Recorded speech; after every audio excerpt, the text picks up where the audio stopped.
ఈరోజు మన రాజ్యసభ సభ్యులు సతీష్ బాబు గారి పుట్టినరోజు సందర్భంగా గంధం పల్లంరాజు గారి ఆధ్వర్యంలో బ్లడ్ క్యాంప్ సుమారు 150 మంది బ్లడ్ ఇవ్వడమే కాకుండా ఇంకా చాలామంది బ్లడ్ ఇవ్వడానికి సిద్ధంగా ఉన్నారు. అదేవిధంగా చీరల పంపిణీ కానీ, అదేవిధంగా యువతకి క్రికెట్ కిట్లు అందజేయడం కానీ, అదేవిధంగా అన్నదాన శిబిరం అనేది సుమారు 2000 మందికి ఏర్పాటు చేయడం జరిగింది.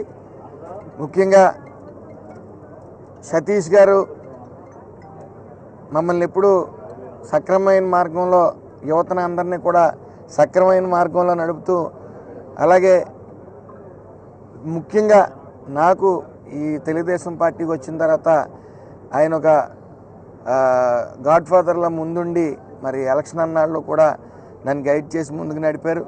అలాగే పల్లంరాజు గారు ఏది చేసినా కూడా ఎవరు ఊహించిన స్థాయిలోనే ఏది భుజాల మీద వేసుకున్నా సరే, అలాగే ఆయన ఏ పనున్నా సరే నిమగ్నమై అది సక్సెస్ చేస్తూ ఉంటారు. ఆయన మరి సతీష్ బాబు గారు ఈ రోజున ఇక్కడ లేకపోవటం వల్ల, ఢిల్లీలో ఉండటం వల్ల, వాళ్ళ తనయుడు సూర్య గారు ఇక్కడికి రావటం మరి పల్లంరాజు గారు అమ్మాయిల్ని అందరినీ కూడా చాలా సంతోషాన్ని ఇచ్చింది.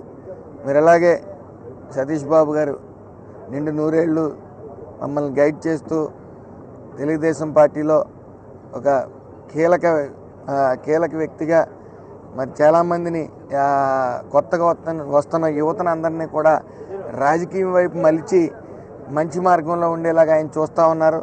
మరి ఆయన ఎప్పుడూ కూడా సుఖ సంతోషాలతో ఉండాలని మనస్ఫూర్తిగా